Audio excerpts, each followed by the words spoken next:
Jamie Overton அவர்கள் சாம் கரனுக்கு பதிலாக வந்திருக்கார். விஜய் சங்கர் அவர்கள் தீபக் கூடாக்கு பதிலாக வந்திருக்கார்.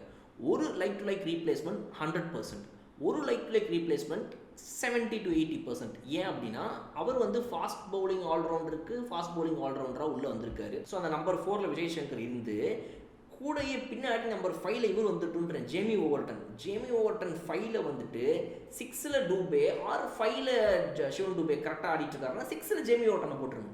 6 ஜேமி ஓவர்டன், 4 விக்கெட் போயிடுச்சா ஜேமி ஓவர்டன் வருவார், நங்குன்னு அடிப்பார்.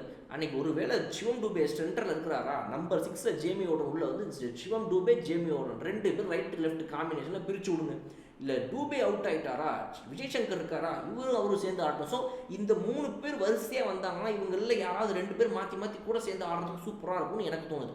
ஆர் மேபி ருத்ராஜ் கைக்வாடே ஸ்டே பேக் பண்ணுறாரு, அவங்களில் யார் கூடயாவது ஆடுறதுக்கும் ஜேமி ஓவர்டன் நல்ல ஒரு காம்பினேஷனாக இருக்கும். So Jamie Overton at number 6 is a for better option எனக்கு தோணுது.